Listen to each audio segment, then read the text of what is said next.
Alrighty, good morning, ladies and gentlemen. It is Wednesday, September 20th, 2023.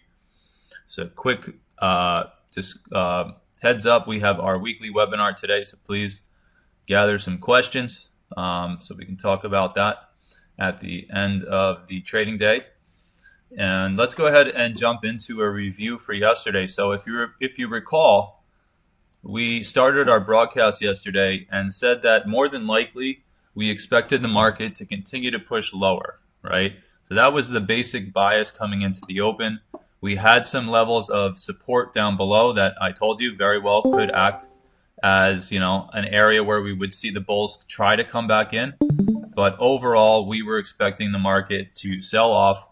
And again, I always have to put that disclaimer out there that sometimes we have levels close together. We expect the market to sell off, and then they just come into one of these levels, and then the bulls get a rally. So you never know if that's going to happen. But let's look at what happened here. So the market opened, and we got a nice parry right off the 200. But this right here, my friends, was probably the trade of the day. If you recall, just around the market open, I added one more level to the charts.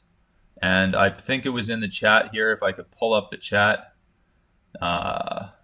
Somewhere in here. Where was it yesterday? I think it was 44.96 quarter, right? So I said on my 512 chart, 44.96 quarter is also the 38 on the fib. Oh no, hold on.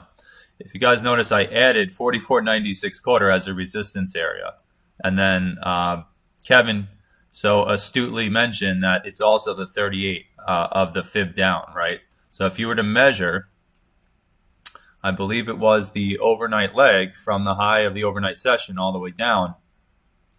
Not only was this a major support area from the overnight session and the day before, but it was also just about exactly a 38% retracement of this sell-off. So what happened? I called this level at a couple minutes after the open there. Let me look here. That was at 8:39 a.m. So as the market was trading right around here, I put this on the chart. I put the note out there to you guys and told you this would make sense. And sure enough, what happened?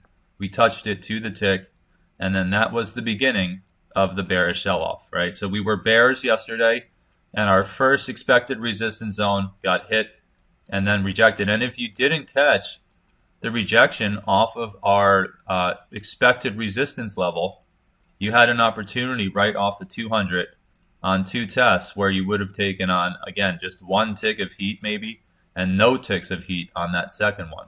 So you had an opportunity to short the market off those areas. And again, beautiful sell-off from there. There was a little bit of trouble here to try to bounce off the first expected support area, but as you can see, there was absolutely no reaction there. And because it was so heavy, they just went ahead and chopped all the way through. They did come into our first expected retracement area, and they broke it by two ticks there and bounced right back to the 200, only to get rejected to the tick off of there. Again, these are our roadmap levels. This is why we watch this stuff and put them on our charts and trade these areas, because these are the reactions we see day in, day out, right? So beautiful sell off our expected resistance, holds the back end of the 200 only to bounce right off of the retracement we put on the charts. And then we get another rejection off the 200 to continue the sell off. And then we come up and hold the back end of that retracement area, essentially right off that nice morning support, nearly to the tick there. And then we continue to sell off. And then at some point in the morning here, the whole thing changed phase, and we started to get a nice bullish bounce out of this area.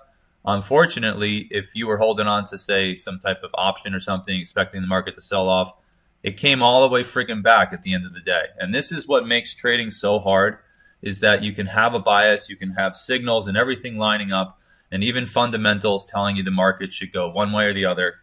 And it might start to do that, and then next thing you know, it reverses and comes right back to where the market opened. And that is something that we can't control.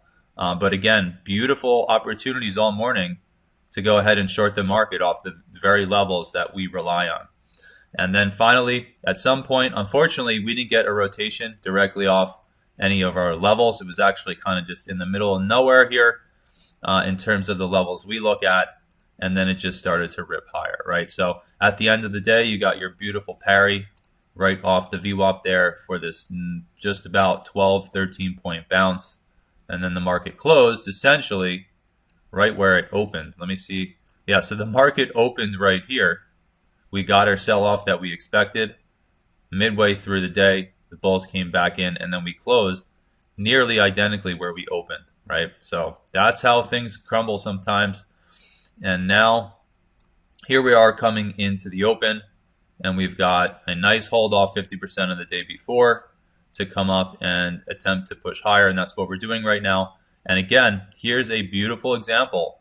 We talk about this every week, holding the back end of the VWAP here with barely a point break to come down. Again, we hold essentially right at the 50% of the day before, and then bam, right off the VWAP here on 3 tests essentially to then come up in the overnight session. So I try to tell you guys these are the setups that I like to trade. There's a reason for it. They work over and over again, and we see it day in, day out. So some decent action here in the overnight session for the bulls. Nice hold. Even if we didn't have VWAP here, nice parry and hold off the FMA all night. And we see this type of stuff nearly every night. We get directional moves. We hold one of our moving averages and just rip higher in this case. So that wraps up the review for what happened yesterday and in the overnight session. Let's go ahead and jump up to the higher time frames now and see what the charts are giving us for this morning.